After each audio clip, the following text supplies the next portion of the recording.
Friends, साल 2022 के सबसे important topic statue of equality के बारे में इस वीडियो में डिटेल से पढ़ेंगे।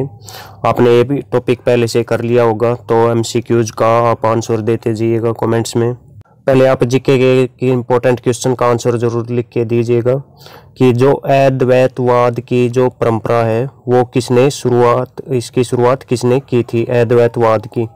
इस क्वेश्चन का आंसर आगे वीडियो में आपको मिल जाएगा। स्टैच्यू ऑफ इक्वलिटी यानी समानता की मूर्ति कहाँ स्थित है, कहाँ पर है ये? हैदराबाद, तेलंगाना में। और स्टैच्यू ऑफ इक्वलिटी इसको हिंदी में समानता की मूर्ति बोलते हैं। ये किन की है? संत रामानुजाचार्य की मूर्ति है। नेक्स्ट, स्टैच्यू ऑफ यूनिटी ये दुनिया की सबसे ऊंची मूर्ति है, सरदार वल्लभ भाई पटेल की। हिंदी में इसको बोलेंगे एकता की मूर्ति। ये कहाँ पर है? नर्मदा जिला, गुजरात में। और गुजरात में कौन से स्थान पर है? केवड़िया नामक स्थान पर। केवड़िया रेलवे स्टेशन का अब नाम चेंज कर दिया गया है। क्या नाम है वो कमेंट बॉक्स में लिखकर बताइएगा, आगे इस वीडियो में बताया जाएगा आपको। स्टैच्यू ऑफ इक्वलिटी की ऊंचाई कितनी है?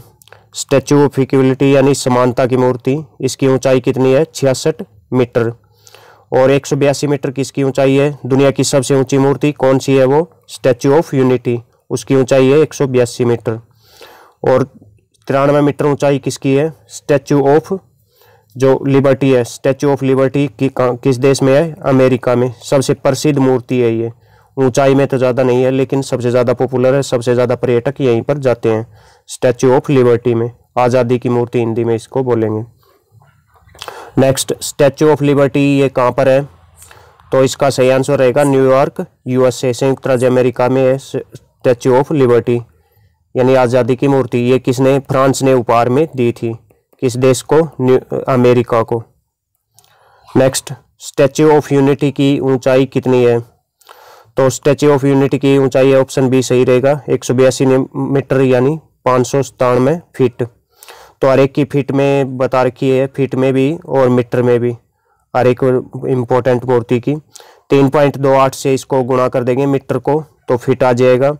216 फीट ऊंचाई है स्टैच्यू ऑफ इक्वलिटी यानी समानता की मूर्ति की। ज़्यादातर बुक्स में आपको 216 फीट लिखा हुआ मिलेगा, मीटर में 66 मीटर है।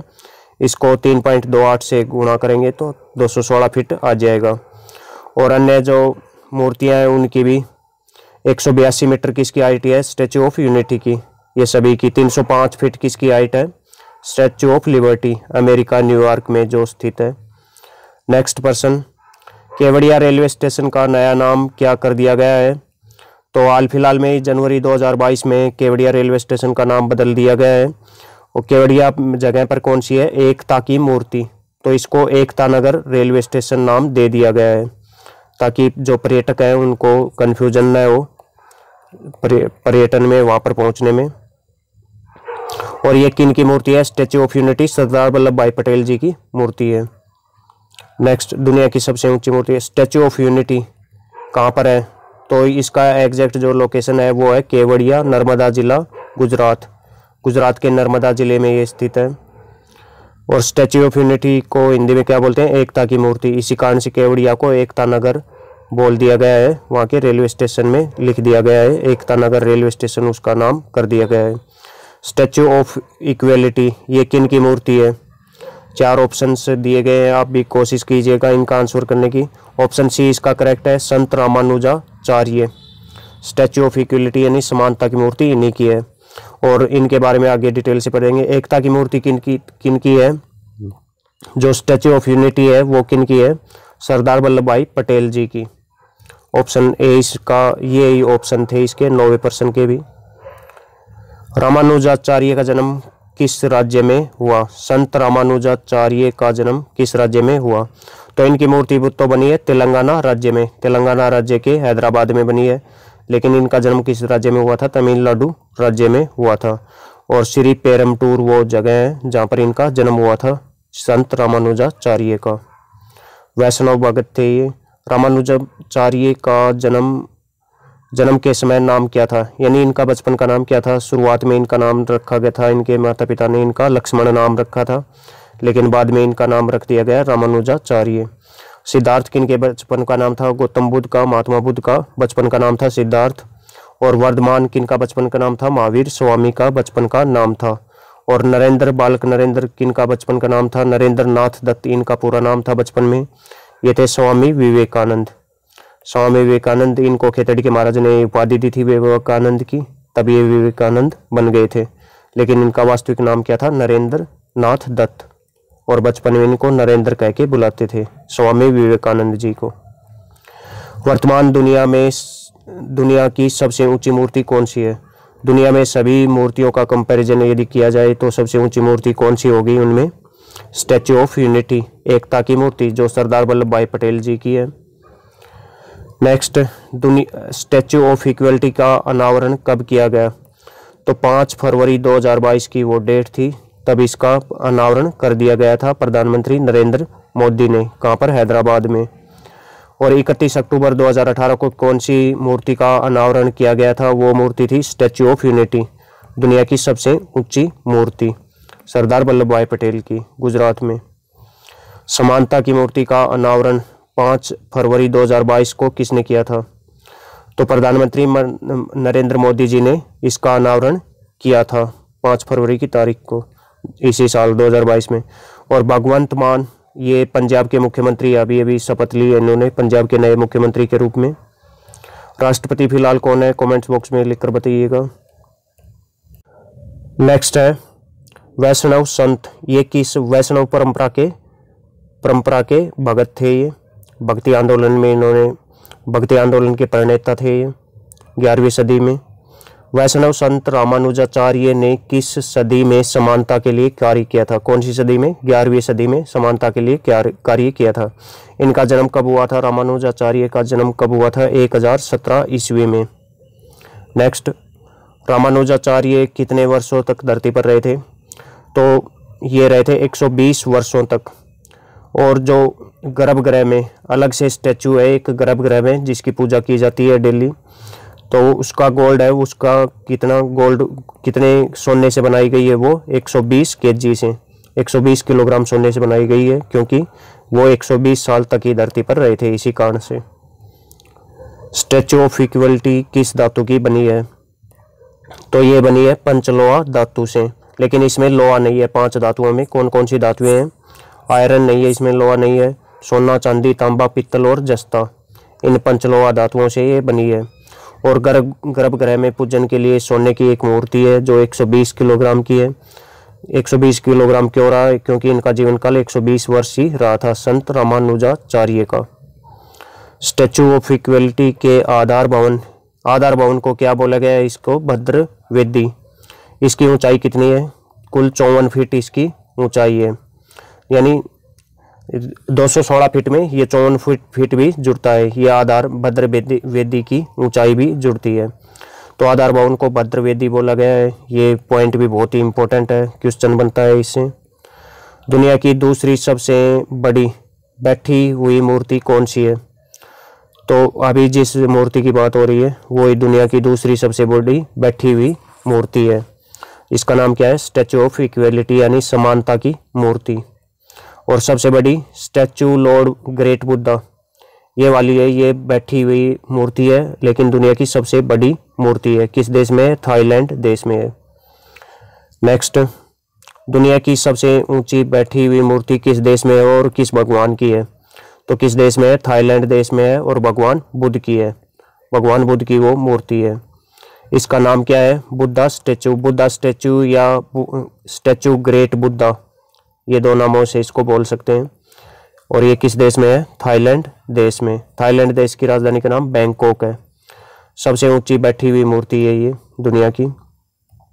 और इसकी ऊंचाई कितनी है? ऊंचाई भी है यहाँ पर लिख रखी है, 302 फीट इसकी ऊंचाई है।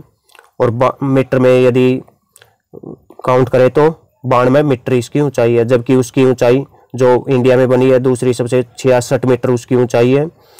और फीट में 216 फीट पॉइंट जरूर याद रखें, ये काफ़ी रिपीट हुआ है। स्टैच्यू ऑफ इक्वलिटी प्रोजेक्ट की कुल लागत कितनी है? जो स्टैच्यू ऑफ इक्वलिटी समानता की मूर्ति बनाई गई है, इस प्रोजेक्ट की लागत है 1000 करोड़ रुपए। और ये सारे के सारे रुपए दान से इकट्ठे किए गए हैं, भक्तों ने दान दिए हैं ये 1000 करोड़ रुपए। वैष्णव संत रामानुजाचार्य के जन्म के 1000 वर्ष पूरे होने की खुशी में इसे बनाया गया है। 1000 साल इनके जन्म के 1017 में इनका जन्म हुआ था। तो तभी इसका जब 1000वीं जयंती इसकी बनाई जा रही थी 2017 में, तभी इसकी घोषणा कर दी गई थी इस मूर्ति को बनाने की। 120 वर्ष का इनका जीवन रहा है और 120 kg के गोल्ड से गर्भगृह में मूर्ति बनाई गई है एक अलग से पूजन हेतु। स्टैचू ऑफ इक्वलिटी को किस देश की कंपनी ने बनाया है? ये जो मूर्ति है ये मेड इन चाइना है, चाइना देश में बनाया गया है। चाइना देश की किस कंपनी ने बनाया है? एरोसन कॉरपोरेशन कंपनी ने बनाया है और 1600 टुकड़ों में इसको भेजा है। बाद में इसको यहाँ पर इंडिया में असेंबल किया गया है। तमिलनाडु में श्री रामानुजमचार्य का जन्म स्थान क्या है? तो कौन सी जगह पर तमिलनाडु में इनका जन्म हुआ है? श्रीपेरम्बटूर में इनका जन्म हुआ है। इनकी रचनाएं कौन कौन सी हैं? रामानुजमचार्य द्वारा लिखी गई पुस्तकें, इनका कार्य क्या है? तो ये दार्शनिक थे एक, रामानुजाचार्य बहुत ही प्रसिद्ध दार्शनिक इंडिया के। नवरत्न इनकी रचनाओं को, 9 रचनाएं लिखी है इन्होंने, नवरत्न इनको बोला जाता है। इनमें प्रमुख हैं वेदांत संग्रह, श्री भाष्य, गीता भाष्य और वेदांत दीप, ये वाली इनकी प्रमुख रचनाएं हैं।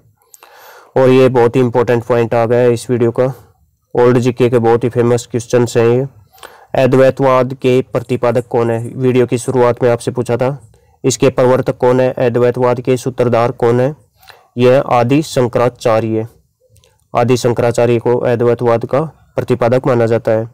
और इसके अपोजिट एक विशिष्ट अद्वैतवाद, इसको इस तरह भी लिख सकते हैं, विशिष्टाद्वैतवाद। तो इसका भी एक ही मतलब रहेगा। विशिष्ट अद्वैतवाद के प्रवर्तक कौन है? तो इस वीडियो में जिनकी बात हो रही है, संत रामानुजाचार्य ने विशिष्ट अद्वैतवाद की स्थापना की थी, इसके सूत्रधार यही थे। और एक और था द्वैतवाद भी था इनसे, अद्वैतवाद का उल्टा द्वैतवाद। इसके प्रवर्तक कौन थे? इसके प्रवर्तक थे माधवाचार्य। रामानुजाचार्य विशिष्टता अद्वैतवाद के प्रवर्तक थे, शंकराचार्य अद्वैतवाद के प्रवर्तक थे। तो वेदांत की फिलॉसफी है इन्हीं पर आधारित है, द्वैतवाद, अद्वैतवाद और विशिष्ट अद्वैतवाद। इनमें किनका, इसमें आत्मा परमात्मा के बारे में बताया गया है द्वैतवाद, अद्वैतवाद और विशिष्ट अद्वैतवाद में। लाइफ का मीनिंग बताया गया है, मीनिंग ऑफ लाइफ इन्होंने अपने अपने तरीके से डिफाइन किया है इसको, रामानुजमचार्य। और एक श्रीनिवास रामानुजम भी हुए हैं, उनसे कन्फ्यूजन मत क्रिएट करना। जो एस रामानुजम थे वो एक मैथमेटिशियन था, उनके जन्म भी तमिलनाडु में ही हुआ था, तो वो इनसे अलग है। संत रामानुजमचार्य का संबंध किस आंदोलन से है? तो इनका संबंध किस आंदोलन से है? भक्ति आंदोलन से। और ये वैष्णव परंपरा के काफी इन्होंने पॉपुलर किया, वैष्णव संत परंपरा के संत थे। नेक्स्ट है रामानुजाचार्य का अन्य नाम क्या था? इनका अन्य नाम था इलाया पेरुमल, यानी दीप्तिमान, या इसका मतलब होता है इलाया पेरुमल का मतलब होता है दीप्तिमान, ये भी इनका एक और नाम था। रामानुजाचार्य का संबंध किस धर्म से है? तो इनका सनातन धर्म से है। हिंदू धर्म को ही पुराने टाइम में सनातन धर्म इसको बोला जाता था, सनातन धर्म से है इनका संबंध। स्टैचू ऑफ इक्वलिटी कहाँ पर है? एग्जैक्ट इसकी लोकेशन तो कुछ भी आ सकता है इसमें, मुंशीतल भी आपको नाम याद रखने पड़ेगा। और ये किसके निकट है? शमशाबाद के निकट है। और जीयर इंटीग्रेटेड वैदिक अकादमी में ये स्थित है, हैदराबाद तेलंगाना राज्य में। हैदराबाद वो शहर है जहाँ पर ये है। रामानुजमचार्य ने किस परंपरा को बढ़ावा दिया? तो इन्होंने वैष्णव परंपरा को बढ़ावा दिया था रामानुजाचार्य ने। स्टैचू ऑफ यूनिटी के वास्तुकार कौन है? स्टैचू ऑफ इक्वलिटी के वास्तुकार की बात की जाए तो उसके हैं DNV प्रसाद। लेकिन स्टैचू ऑफ यूनिटी यानी एकता की मूर्ति यहाँ पर पूछ रखा है, एकता की मूर्ति के जो वास्तुकार है, डिजाइनर है, वो कौन है? रामवन जी सुतार। ये एकता की मूर्ति जो सरदार वल्लभ भाई पटेल की है, गुजरात में है, उसके वास्तुकार माने जाते हैं। इस बार वीकेंड पर जो जीके क्विज कॉन्टेस्ट आयोजित किया जाएगा उसमें करंट अफेयर्स के क्वेश्चंस ही पूछे जाएंगे, इन्हीं में से क्वेश्चंस होंगे इसी तरह के करंट अफेयर्स के, तो उसमें भी आप जरूर पार्टिसिपेट कीजिएगा। हर महीने 2 बार वीकेंड पर जीके क्विज कॉन्टेस्ट आयोजित किया जाता है। उसमें प्राइज मनी भी रहता है। विजेताओं को प्राइज मनी सीधे उनके अकाउंट में भेज दिया जाता है। स्टैचू ऑफ इक्वलिटी किसकी मूर्ति है, ये आज का क्वेश्चन रहेगा। ऑप्शन है आपके लिए सरदार वल्लभ भाई पटेल, संत सूरदास, संत रामानुजाचार्य या फिर श्रीनिवास रामानुजम। ये श्रीनिवास रामानुजम थे, ये मैथमेटिशियन थे, ये भी साउथ के ही थे, तमिलनाडु राज्य के ही। और ये रामानुजाचार्य, दोनों का नाम मिलता जुलता है, दोनों ही तमिलनाडु राज्य के थे। तो इस क्वेश्चन का आंसर दीजिए और प्लेलिस्ट भी जरूर देख लीजिएगा, करंट अफेयर्स की यहाँ पर दिखाई दे रही है जो। फ्रेंड्स, आपका बहुत बहुत धन्यवाद।